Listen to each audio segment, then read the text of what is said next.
Welcome back to the Ultimate Seattle Sports Show. Former Husky running back Terry Hollimon is with us, so let's talk some Husky football, Terry. I know that if you're like a lot of players, you don't miss spring practices that much. That's for sure back in the day. But, you played with some great players back there in the mid-'90s.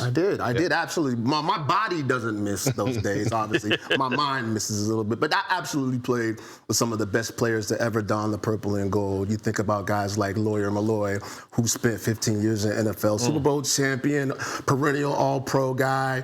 Napoleon Kaufman, who was obviously one of the great running backs that we had at University of Washington. Personally, the best running back that I've ever witnessed in person, Napoleon Kaufman. And, of course, Corey Dillon, who went on to do his thing in the NFL. This guy, Corey Dillon, that I played with, that I shared a backfield with, that I competed for minutes with, is on the all-time leading rushers in the National Football League list. I'm talking about with guys like O.J. Simpson, Herschel Walker, Emmitt Smith. This guy's up on that list. So, again, I got an opportunity to play with some of the greats. Terry, we're seeing Napoleon Kaufman there in his Raiders uniform. I have him also as maybe the greatest back in UW history, maybe one of the greatest players to play at Husky Stadium. I did have the fortune to watch Reggie Bush live, and he put on a show that day against the Huskies. But what was so special about Napoleon as we look at him there?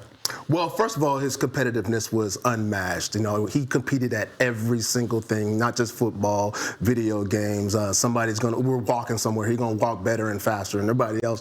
But he was incredibly fast, incredibly strong, incredibly quick. It's a combination of things that you want in a running back that he had, and his strength was unmatched. Like, even as a small, diminutive figure of a guy, he was bench pressing 420 pounds. Yeah, so, he was. It's tough. You know, you got a guy like that that's that fast coming at you, that's that strong. It's just an incredible combination. What was it like, that whammy in Miami? I know it was so long ago, but it's still like people talk about it to this day. Oh, yeah. You think about it. Back in '91, you know, there was a big debate around the country about who was really the #1 team in the country. Was it Miami or was it University of Washington?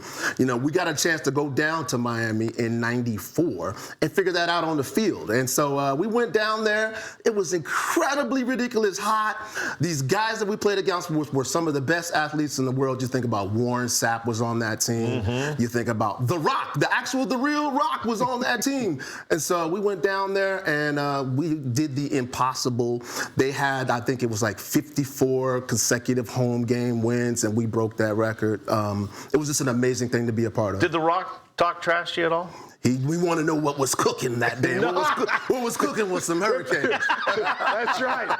Remember, back then it was just Dwayne Johnson. It was Dwayne. Regular Dwayne. That's right. So, you know, he didn't last long as Dwayne, but man, when he popped up as a Rock, it was all over. All right, let's and that was great. Look, Damon Heward. I mean, let's shout out to Damon Heward. He's the one who went down there and kind of he led the way for you guys down there, and there were so many impressive performances. And I don't want to, talk too much more about the whammy in Miami, but got to give credit to some of those guys down there. That was just an impressive cross-country trip to go down there and play in that humidity and knock those guys off after that ridiculous home winning streak they had. Yeah, and again, nobody in the world thought that we could do it. We did the unthinkable, the unimaginable, and again, like you said, we had some great leadership. Damon Heward definitely was our leader. The guy was holding the helm down at the quarterback, and so we were able to come out of that with a victory. And by the way, if you think about Miami Hurricanes in those days, in the early 90s and late 80s, these guys were pretty brash, right? They were like really the tough guys in college football. And we went down there and hit the tough guys in the mouth. And so it's something, again, I'll hold that forever. And again, go back to those days, those guys were laying out on the field. They couldn't move. They were hurt. They were having to get IVs. And we went down, these guys from up here in the Pacific Northwest went down to the Deep South and did our thing. Yeah, that True was story, impressive. By the way. Damon Heward ended my football career, guys. Oh, do tell. In 1985, I was safety for the Edgemont Eagles, and Oh, geez. 6 touchdowns were thrown in my zone that day, and I still remember my coach picking me up and says, "You're making this quarterback look like he's an NFL quarterback." And it was Damon right. Heward for the Ayland Falcons that won that day, 72-0. Yours truly gave up 5 touchdowns, decided to move to tennis. We'll move on with the interview. Terry, the Huskies this season, obviously trying to get things rolling again.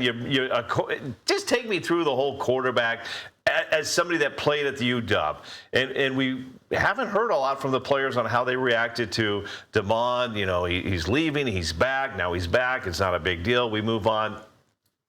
Your thoughts on this whole situation? So again, for those who might not remember, who did not know in the first place, there was a situation this past offseason where our quarterback at the University of Washington, DeMond Williams, actually entered the transfer portal, which wouldn't have been odd except for the fact that he signed an NIL deal to stay at the college for a lot of money just a couple of days prior to that.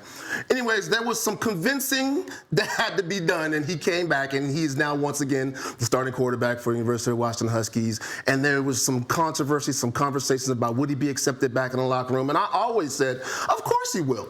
You know, in the locker room, it's the players versus the world, man. So it doesn't matter what comes up against you. You know, this is our quarterback. We love him. We respect him. He's our leader. And so I think he's fallen right back into that role. We looked at him this spring, and he really did his thing. He did not lose a step. The players still love him. The players still have their respect for him. He's performing like an elite level quarterback, throwing the ball to open spaces, throwing the balls to the right receivers, making the right reads.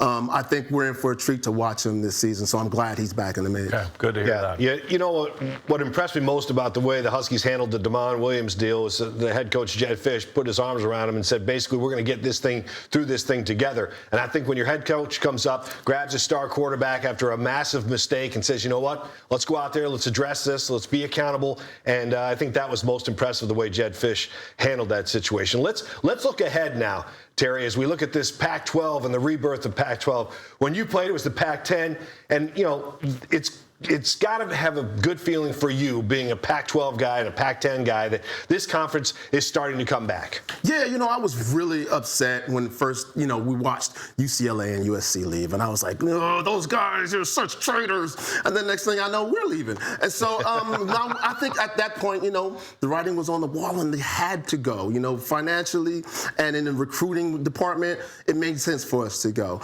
But I still had some nostalgia for the Pac, right? Like, we live here on the Pacific Coast. So to see these guys building it back the right way, I'm excited to see what these guys are able to do. I'm in love with the fact that they're able to build it and save it. So, yeah, kudos to everybody that's involved in the Pac-12. We'll see what they do. Okay, Terry, if you go into the King 5 archives, you can find a story in there that's called Terry versus Tory. Apple Cup fun. You had to face off against your brother, a Coug legend. Was he recently put in the Hall of Fame over there? No, I don't think so. No? We might be thinking about my dad, who was put in the Hall of Fame up in Canada. Okay. But my brother, he's in the Hall of Fame. He was a good player for Washington State, correct? He absolutely was a great player. I know he was a captain over there for a while. You know, he played defensive back, did a lot of stuff on the special teams, and they really loved some Terry Hollimon over there in the Palouse. Oh, they love him. My question to you, though, I mean, it was always when you play, the Apple Cup was either the last game or the second to last game of the season.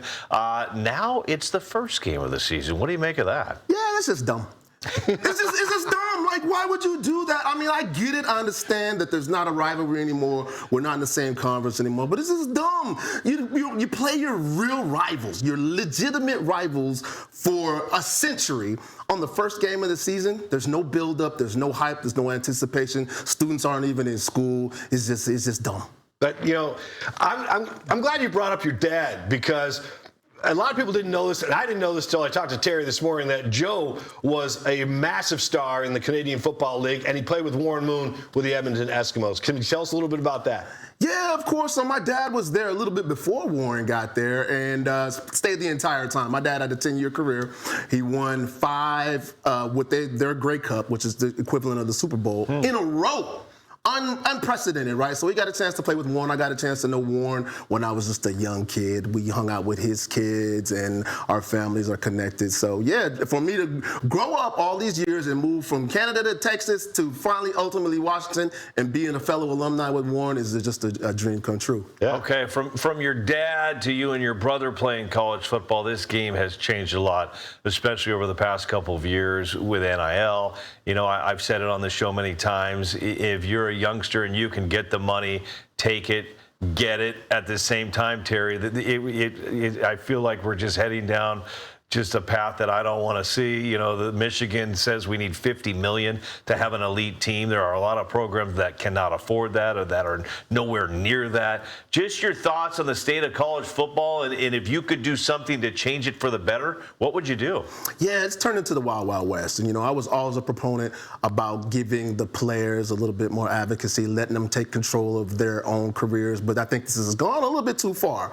You know, with the transfer portal, guys being able to leave every single year wherever the biggest dollar is. And, you know, I think that maybe some guardrails need to be put in place that say some of these contracts need to be held for at least a year, or you're going to have to sit out like we used to do back in the old days when you transfer. I know I could go on for days and days on this subject, but I know there are a lot of things that need to be put in place as far as restrictions and guidelines and guardrails to make sure that we make this college football what it was meant to be. Well, there's a lot of questions and a lot of answers on the horizon. The former Cascade Bruin himself taking us through it.